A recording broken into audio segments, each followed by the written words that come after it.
passively invest in short-term rentals. I mean, how you could turn this into a whole income stream that potentially could be your secondary, or even your primary income stream. And to have a conversation with us today is Sief Khafagi. Now, he's an ex-techie turned real estate investor who's helped thousands diversify into real estate after spending nearly 5 years at Facebook, where he built the second largest engineering organization across the world. 1,000 plus hires later at him, a company's most important asset is its people. So today he's the founder of Techvestor, which helps real estate investors and busy professionals passively invest in the emerging asset class of short-term rentals, aka Airbnbs, and built for their lifestyle. Now, all investors get to use their properties they invest in, further creating utility and returns. Now, Techvestor's advisors include folks from AirDNA, Realtor.com, and Bigger Pockets. Hey, CF, thanks for joining us today. Thanks so much, Ty. Excited to be here. Yeah, man, it's a huge jump for you, right? Like, how do you go from like Facebook and working at Facebook to get into real estate investing? What kind of gave you that itch? I mean, I think for me, it was a big thing that I wanted to do a long time ago. But at the time, I actually felt like it was too late, right? I just had my first child, and I was like, if I'm going to do it, I'm going to do it now, right? It's most people actually look at that as like, I got to stay. And for me, it was like, if I'm going to do it, I gotta go do it now. But I've been investing in real estate for quite a while. Just never been on the general partnership side. And today I am. So it's more so, it was inevitable it would happen. Is what I'd like to think. When there's a lot of kind of investing out there you can do, as you know, talk to people from storage units to everything in between, right? Mobile home parks. But what do you like most about the Airbnb or the short-term rental market? I think for me, it's the opportunity that exists because of the lack of institutional operators, right? So as an entrepreneur, like things that get me really excited is when I'm early in an industry or when the competition is very lackluster, right? And it's because you would like to think that as an entrepreneur, you have the skill set to do better than what it currently exists. In fact, that's how many businesses have started. And so for us, it's more so we see this opportunity where there's just moms and pops, which is 90, 95% of the market, and no one is really institutionally operating these short-term rentals. And if someone could, that opportunity would significantly be better than anything else. And that's why we get really excited about the business. So, are there some properties that are better than others that you find that work well for short-term rentals? Definitely. I mean, there's each market is local. Real estate is hyper local. So if you're buying in Florida, which we were just kind of talking a little bit about earlier, or if you're buying in New York, or if you're buying in California or Arizona, the type of product you buy, the type of guests you have, the type of amenities you outfit your property with are completely different, right? Even the type of year, right? What's going on in the world. There's so many little things within the business. In fact, I like to think of short-term rentals more as a business than real estate itself. Happens to be real estate backed. That's what you buy. But it's a lot more business than I think most other traditional real estate perspectives. How do you figure that out? I mean, if you're investing across the country, how do you find out, for example, what properties may work better in one area versus the next? We aggregate a lot of data. So, while we're a real estate company first, we come from backgrounds of technology. So we aggregate hundreds and hundreds and hundreds of thousands of data points on a monthly basis that tells us how current short-term rental properties are performing. And to us, we don't like to create new data sets. We like to follow existing ones. So what I mean by that is, if in Scottsdale, for example, we see all of these 4 bedrooms with pools that are larger in scope of size, with these fairly large backyards in this quarter-mile radius or this half-mile radius, and they're all generally doing fairly well, but there's still an opportunity to improve them with better operations. I want to buy as many of those as I can, right? And therefore improve it from there. So we're looking at the data every day, right? We start every single day looking at data for every little decision that we make. We're backed by our team, which comes from a lot of data specific kind of backgrounds, as well as our head of asset management and John, who's our head of data. He's literally known as the Airbnb data guy in the industry, as well as all of our partners within the space who come from data-backed companies as well. Nice. What do you when you are looking at short-term rentals, like what do you think about the regulation side of things. Because, for example, friends of mine were going to buy one in New Orleans. And New Orleans, like, recently updated their policy where they don't even allow you to buy there now unless you're actual resident, like if you're a resident there. So because it's inflating values more than the people there can afford. As an example, you probably run into that all over the country. So what do you think about regulators, and there's certain cities that you stay away from that aren't as favorable to short-term rentals? Like, what's your thoughts on that? First and foremost, I think that the saying that short-term rentals are taking away from like housing supply or increasing the price of homes is absolute bullshit. And I think anyone who's saying that is very miseducated on the data, especially for the most part of what types of products are bought. And I think we're seeing more and more of that, generally speaking, as we continue to pick up pace. Secondly, the biggest issue with regulations are people typically trying to avoid them. We're actually very pro-regulation, and we think rules are actually really good. Short-term rentals bring local jobs, local infrastructure, and a ton of revenue towards local ordinances as well. So places like Arizona, as an example, it's by right. Those are markets where we invest in. You can't actually ban short-term rentals in the state of Arizona, according to a bill that was passed. In markets like, say, the Poconos in Pennsylvania, $3 billion worth of revenue goes towards funding schools, roads, and infrastructure, right? That's more of a destination market. I think where you see a lot of issues with regulation is in dense metro areas, like downtown New Orleans, downtown Los Angeles, right? Like San Francisco, Miami, those types of things. And first and foremost, the return profile doesn't even work in those locations. And that's where there's this high density of people, right? We are not typically investing in locations that is like this high rise in New York, right? In downtown Manhattan, where there's this huge influx and density of humans to areas to live. We're typically investing 20 to 30 minutes out where someone can go get away from the city, not necessarily go to the city. Most of our product is 4 bedrooms, larger with pools, right? Like you don't typically find that in dense metro areas. Where do you find that? Like, it's obvious where I am. I'll give you an example. I mean, I'm in Tampa, right? So Orlando, obviously, as you can imagine, is overwhelmed with short-term rentals. I honestly think they create these neighborhoods for that purpose, because these homes don't even make sense to live in, but they clearly are perfect for short-term rentals. But I mean, it's saturated. It's oversaturated. So it seems like there's almost like this sweet spot between places like Orlando that are oversaturated because everybody knows they're high tourist destinations, and then something else, somewhere in the middle. So how do you do that? Like, where do you go? What's your strategy of finding the right place for these short-term rentals? Yeah, man, I think Orlando's actually like your best case stereotypical, example of oversaturated markets because of Disney, right? So what is it? What's the data? I think it's like 60-70% of visitors who even visit Florida go for Disney, right? And I think that's created, even these communities of purpose-built short-term rentals. You're in Tampa, we own plenty in the Clearwater Metro, which is not too far from you, for example. And there's rules and regulations to where we can buy and what we can't buy, buying in unincorporated areas, right? We're operating them fairly well. And in terms of identifying properties, again, we go back to the data. So there's tools out there like AirDNA, Rabu, lots of sources that'll tell you, here's what we think this data will make based on the comp set. Now we take it a step further by aggregating our own data and by scraping our own data, by looking at comps, both on a qualitative and a quantitative basis. What I'm trying to say is, it's not a perfect science, right? It's easy to look at someone and say, oh, they're doing 300 grand in revenue. I can do that too. What we're saying is someone's doing 300 grand in revenue when they should be doing 4, but they're not operating it like an institutional operator because this person has a day job, right? And this is not their core expertise. So that delta is where we create a lot of value for us and our investors. So what's the difference then? Like, well, give me an idea of some of the things that someone like you with your knowledge that makes 400,000 out of the property that's making 300,000. I'll give you an example. Like I've had, guys on here talk about storage facilities, and the first thing they do is put packaging supplies right up in the front, right? They take the other services building as an example. Like everybody's kind of got those amenities. Like the mobile home park guys will put like washers and dryers and laundry rooms and coin laundry, stuff like that. So like, well, what's the key? I never heard of that language before, of you being able to come in and kind of better monetize on a property than somebody that doesn't. It makes Yeah. sense to me.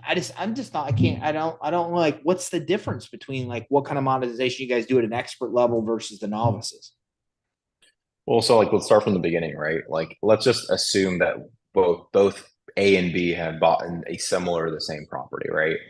It starts with design, right? This person may not have well outfitted this property. You'd be so surprised if I told you how many homes that, we see that sleep 12, 16 people, but their dining table has 6 chairs. Little thing, right? Little thing. But if you're someone who's booking and let's say you're booking over Thanksgiving, you're like, how am I going to fit my family around that table? That's a common thinking through, right? So design, amenities. What amenities do you put at your homes? How do you know? Most people are very cheap, right? They want to get by as little as possible. We're not, right? Every one of our homes usually has things like hot tubs, mini putt, golf simulators, basketball courts, pickleball courts, those types of things. So like we want you to enjoy your experience because of the cost of what it's going to cost us to put that there. We're going to be able to charge you a higher nightly rate, but you're going to be happier doing so. Yeah, that's another thing. Better amenities. Talk about operations. First thing that I think a lot of people point to is pricing. Just like the hotel industry uses dynamic pricing, which all that really means is based on supply and demand and based on how far or close you're booking, there's an algorithm happening behind the scenes that's going to price that room or that short-term rental how much per by the night. We go down to a minuscule level of charging, depending on the season, depending on the room size, depending on everything, we are charging higher, right? For example, we charge typically 25 to 30% higher than our competition. And we're booked 40% more often. You'd be like, well, typically you'd see one go the other way. Okay, well, let's talk about ranking. Airbnb and Vrbo, which are the two main platforms that most people know, are just like Google, where you show up in ranking, right? So if I'm searching for a home in Scottsdale, Arizona, how many times do you go to the 10th page of Google? Very few. So if you're not being seen in those first page or two or three on Airbnb in ranking, you're not going to get enough eyeballs.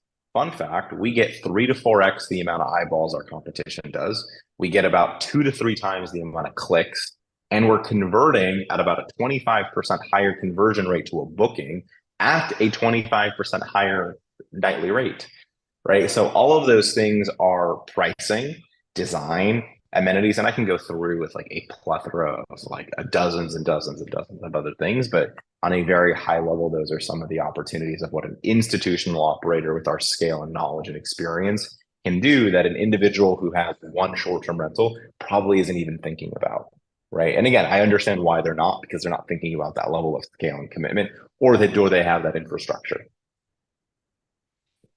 Yeah, it makes perfect sense. When if you're looking at an algorithm, then is it kind of like, so for YouTube, right? I rank higher if I get higher click through rate, or and I rank higher if I have more watch time, right? So I imagine it's the same thing. Is because you're having such a high conversion rate of people looking at the listing and booking.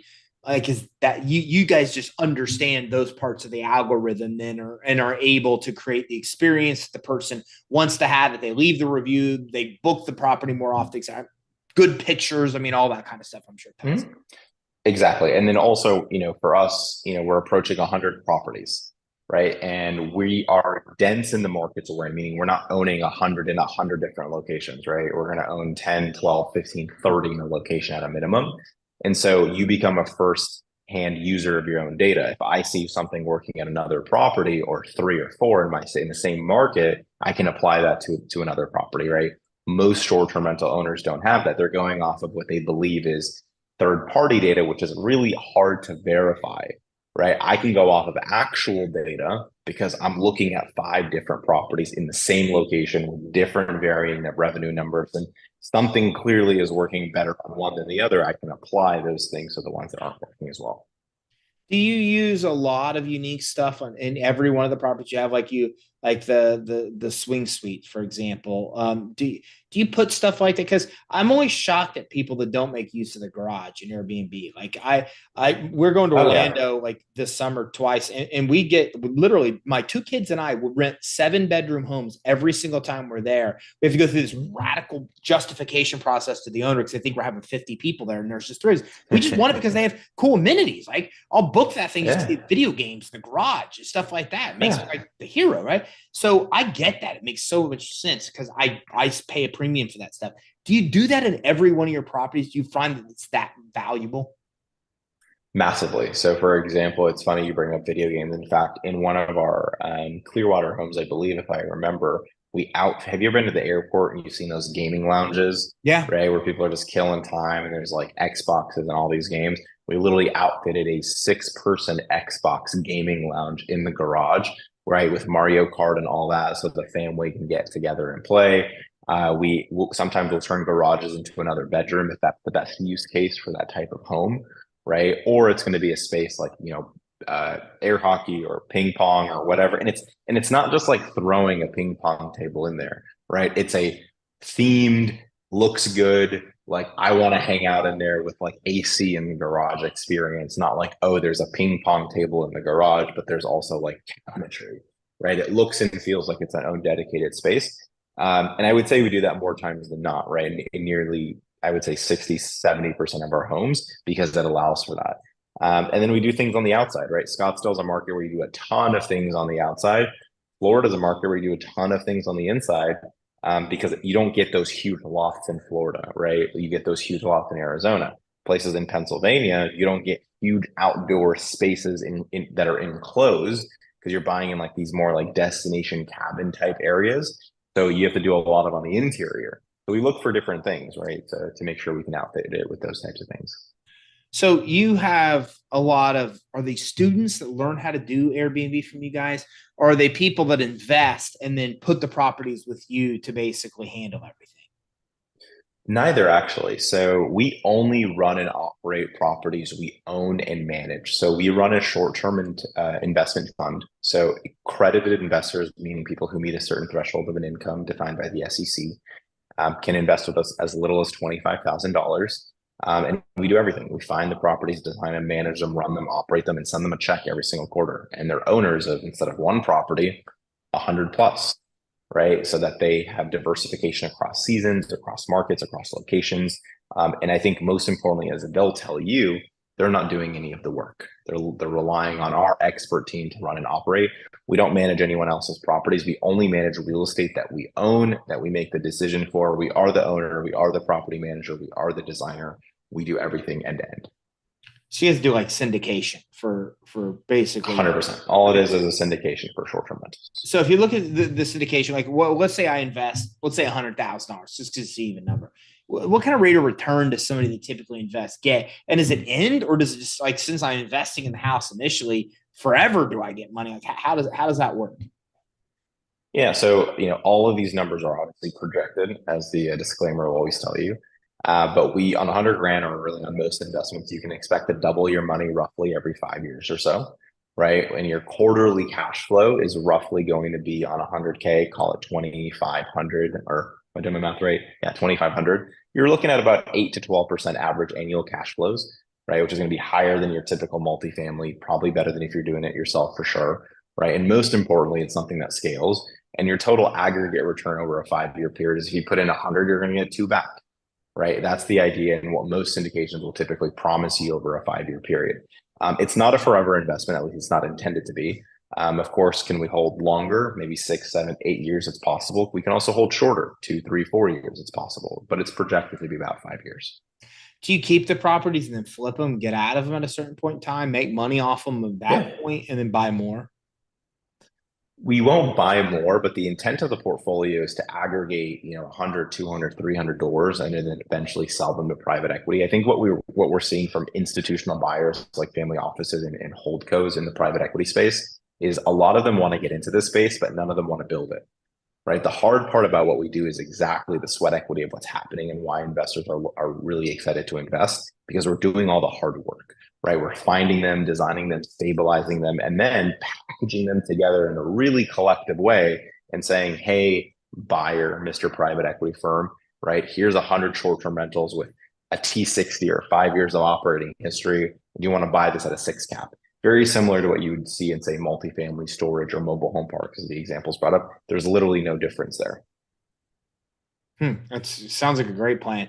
And if if I invest, put in 100 grand, then I'm typically out in 5 to 7 years. at that point? I make my money, I double my money, let's say in 5 years, and then is my money out, or is there, how does that work? Like, Yeah. how do I exit the position if I don't want to? Assuming assuming we have performed to our pro forma, you would have exited around that year 5, 6, or 7 mark.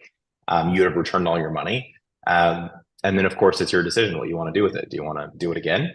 Right. And let's, round it up and go back at it, or do you want to go, buy equities, save it, gift it? But it's your money, your decision at that point. Of course, we hope you'll consider working with us again.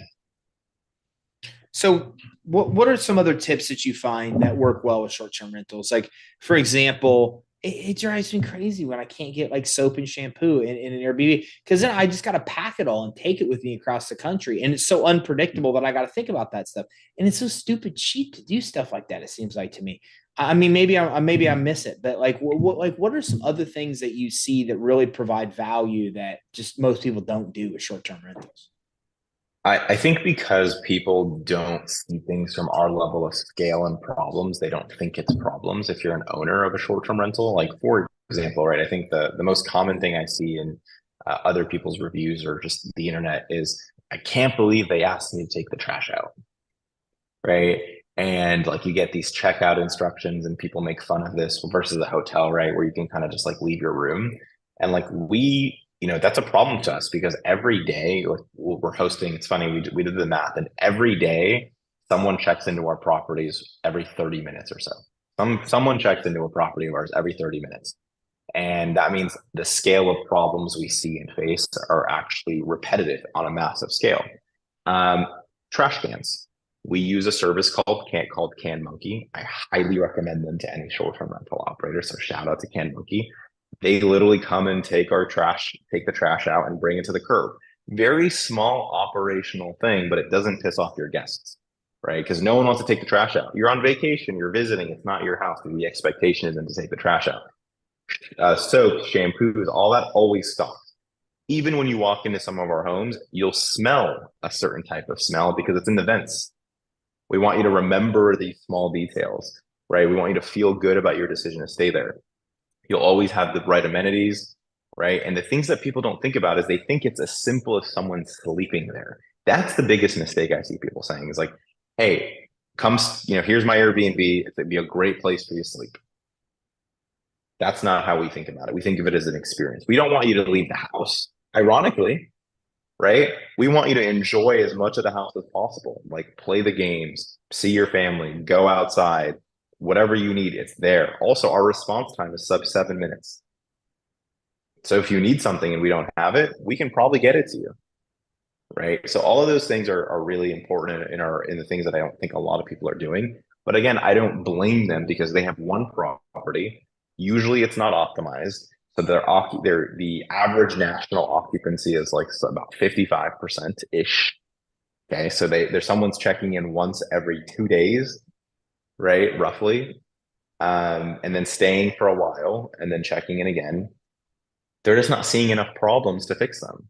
Your average owner, we see them every day. So therefore we fix them and optimize them. Yeah, it's interesting. Like you said, the trash thing, I've never been able to figure it out because you'd think the cleaning people you're hiring would do that. Like that's part of their cleaning. Like my cleaning people to clean my place, they take the trash out as part of what they do. Like so there's just weird things like that. And never said, but it really makes a big impact.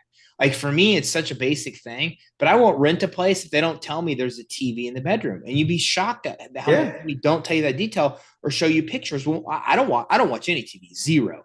But my kids do, and they bring Xboxes to play on those TVs.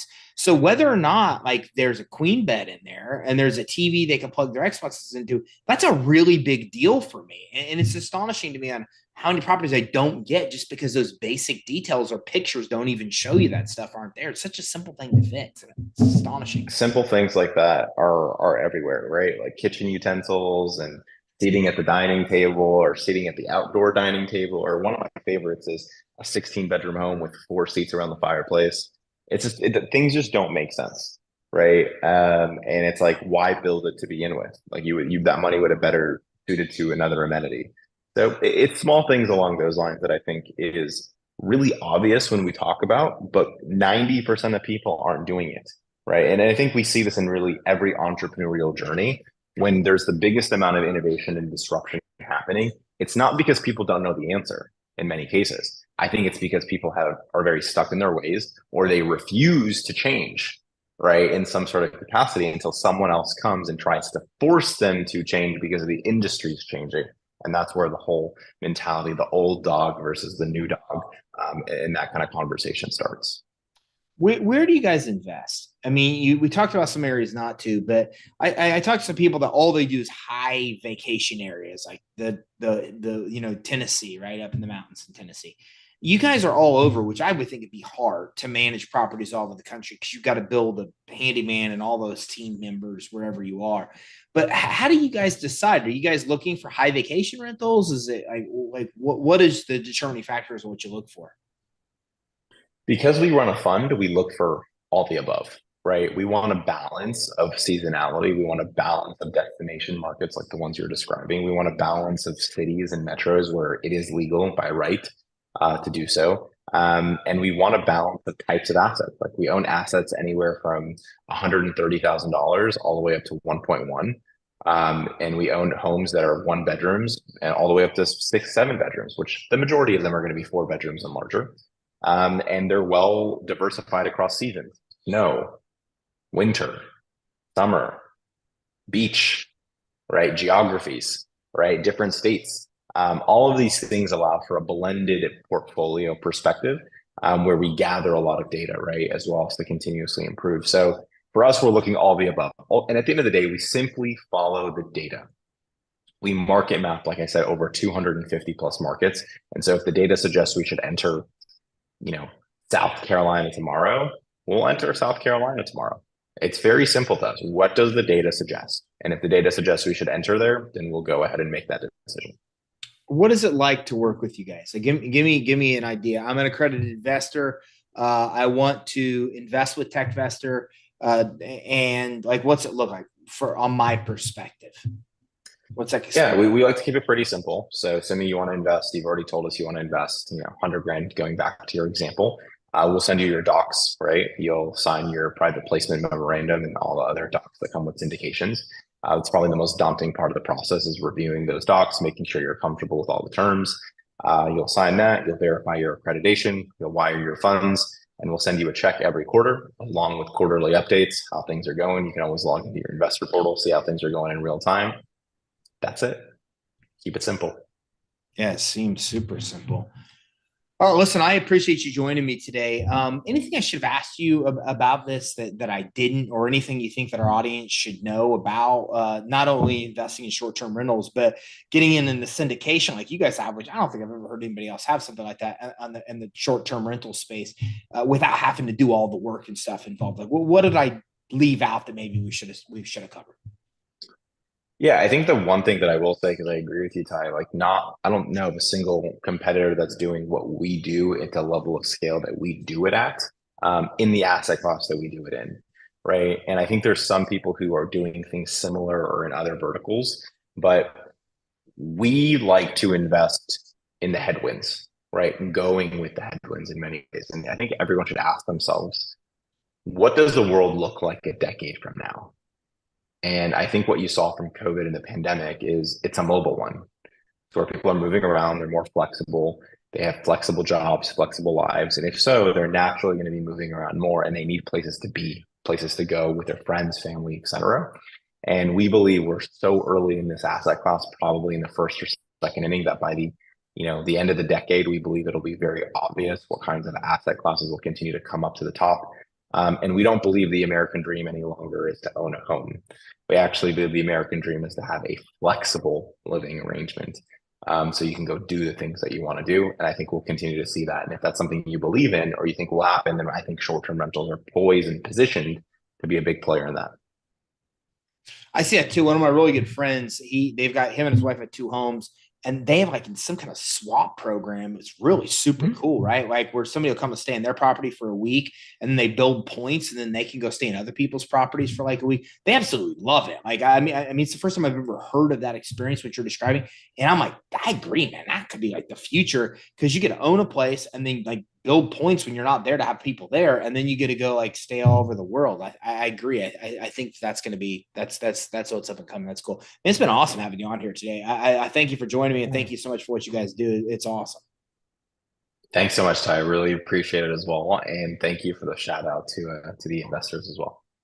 All right, so listen, if you're listening and watching this, a lot of people talk about getting into short-term rentals, but let's be honest, there's a massive upfront cost. If you even get in and get the property, get everything there, there's a lot involved with managing these properties. I mean, one of my closest friends manages a lot of Airbnb properties, and I got to tell you, it's all the time, getting calls at night, getting calls over the weekend, it's always the same stuff. Where's the gate code? It's like, it's right there in the app and everything. I mean, it's just, there's a lot involved with this. And then even if you get past all of that stuff, figuring out on your own how to maximize and monetize when you're only dealing with 1, 2, 3 properties is hard to do.